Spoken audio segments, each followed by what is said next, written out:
ගෝවන් වාසනාවන්ත අනාගතයක් වේවා. මේවයින් ඔයාලා ගාව මොනවද තියෙන්නේ? මොනවද මේ? එක අලුත් විදියට හිතන්නට අකමැති වීම. අනිත් එක තමයි මයින්ඩ් සෙට් එක. ඍණාත්මක අදහස් දැරීම. අනිත් එක තමයි පහසු කලාපය තුල ඉන්නවා. ඒ කලාපයෙන් මිදෙන්නට කැමති නැහැ. ඊළඟට මට බෑ, මට උදව් කරන්නේ නැහැ, මට රජේ උදව් කරන්නේ නැහැ, අරයා කියලා දෙන්නේ නැහැ, මෙයා කියලා දෙන්නේ නැහැ. එහෙමද ඔයා? ඔයාට බැරිද මේ රටේ 2 කෝටි 20 ලක්ෂයක් වගේ ඉන්න මේ රටේ ජනතාව අතර සිහින තියන අය නැද්ද? ඇයි මේ කතා කරන්නේ නැත්තේ? ඇයි මේ ගෙදරට එන්නේ නැත්තේ? ඇයි අපේ ලස්සන ආයතනයට අවිල්ලා මේක තේරුම් ගන්න නැත්තේ? මොකද්ද තියෙන ප්‍රශ්නය? ප්‍රශ්නේ තියෙන ඔයා ගාව. ඔයාගේ මයින්ඩ් සෙට් එකේ තියෙන්නේ. වෙන කොහෙවත් නෙමෙයි. මම අපේක්ෂකෙක්. ඔයා මොනවා කිව්වත් මම අපේක්ෂකෙක්. මේ ගෙදර අය මොනවා කිව්වත්, මේ ගමේ අය මොනවා කිව්වත්, මේ ප්‍රදේශයේ අය මොනවා කිව්වත් මම අපේක්ෂකෙක් වෙලා ඉවරයි. ඒක තේරුම් ගන්න. ඔයා තීරණයක් ගන්න. ඔව් මම මගේ සිහිනයට යනවා. අන්න එහෙම හිතන්න. ඍණාත්මක මිනිස්සු කියනවා අහන්න එපා. gedara කෙනෙක් ඍණාත්මක නම් එයා ඍණාත්මකයි. එයා අදාළ නැහැ. ඔයයි එයයි කියන්නේ දෙන්නේ. අන්න ඒක තේරුම් ගන්න. කඩයක් කියන්නේ කඩයක්. බියුටි සැලුන් එකක් කියන්නේ බියුටි සැලුන් එකක්.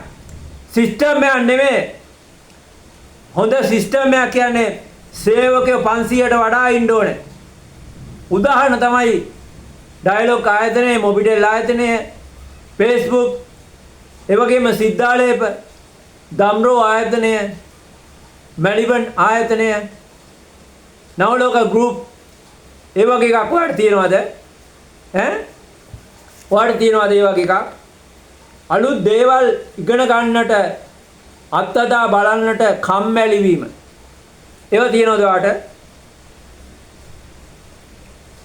පහසු කලාපයෙන් මිදෙන්න ඉක්මනට රැකියාවක් තුලින් ඉදිරියට යන්න බෑ. රැකියාවට කියන්නේ රැකෙන්න කරන දේ රැකියාවයි. ව්‍යාපාර ලෝකෙට එන්න. ව්‍යාපාර ලෝකෙට එන්න අපිට අවශ්‍ය වෙනවා මේ රටේ සෑම ගමකම හොඳ ව්‍යාපාරිකව නිර්මාණය කරන්න. ඔයාට පුළුවන් නම් කරන්න. ඔයා දන්න විදියට ඔයාට පුළුවන්ද විශ්වාසකත්වයේ වර්ධනය කරන්න? මම කියනවා ඔයාට බෑ කියලා. ජාලි අලෙවිකරණය කියන්නේ ඕන කෙනෙකුට ඕනෑම දෙයක් කරන ගමන් දිනු වෙන්න පුළුවන් ලස්සන වැඩ පිළිවෙලක්. ඔයා රැකියාවක් කළත්, ඔයා කුඩා ව්‍යාපාරයක් කළත් ඔයාට ඉදිරියට යන්න පුළුවන්. My dear friends, my dear sisters and brothers, my dear sons and daughters, my dear fathers and mothers, you all are very lucky because you recognize me. My dear, you know our great teacher, leaders showing the path. You have to understand and you have to follow by yourself. Life like a time bomb. Please help innocent people. We want to rebuild this wonderful and island. It should be fully developed and island end of 2030 definitely. SLD සංවිධානයේ නිර්මාතෘවරයා අතිදක්ෂ වෛද්‍යවරයෙක්. මම ජාලීය අලෙවිකරුවෙක්. ඒ වගේම අවුරුදු 26ක් මේ රටේ කුරිරු යුද්ධය වෙනුවෙන් උපරිම සේවාවක් කළා. ඒ වගේම මම මගේ මානසිකත්වය වර්ධනය කරගත්තා. එතකොට ඔයා දන්නවද මේ භෞතිකය මොනවද හැදලා තියෙන්නේ? වටින්නේ නැහැ. ජරාවන්ගේ පිරලා තියෙනවා. රාගය, ද්වේෂය, මෝහය ටික ටික අතාරින්න. රාගක්ඛයෝ නිබ්බානා, දේශක්ඛයෝ නිබ්බානා, මෝහක්ඛයෝ නිබ්බානා. හොඳට තේරුම් ගන්න. 9 වන විධායක ජනාධිපතිතුමනි ඒ වගේම ව්‍යවස්ථාදායකයින් සිළුම් දෙනාට මේ ආයාචනා ගිනි කන්න එපා. ගිනි බෝල කන්න වෙනවාමයි.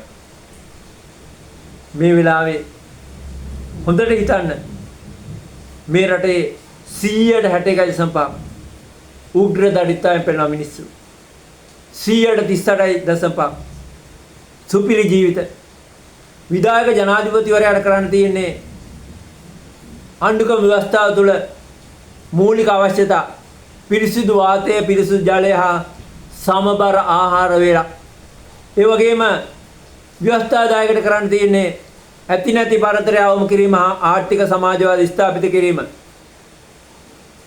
අයවැය වාර්තා හදන්නේ අමාත්‍යාංශවල ඒක හොඳට තේරුම් ගන්න කොහෙද අයවැය වාර්තා හදන්නේ අමාත්‍යාංශවල එතකොට මේ අයවැය වාර්තා වලට මූල්‍යමය වටිනාකමක් ලබා දීම තමයි උත්තරීතර පාර්ලිමේන්තුවෙන් සිදු විය යුතු වන්නේ තේරුණාද මේ ලස්සන වීඩියෝ එක පුළුවන් තරම් හැමෝටම යොමු කරන්න අඩුම වශයෙන් එක්කෙනෙක් 250 දෙනෙක් අතට යොමු කරන්න ඒක කරන්න කෙසේව කරන්න you must do it my dear get up again never give up get up again තෙරුවන් සරණයි ජයෙන් ජයම වේවා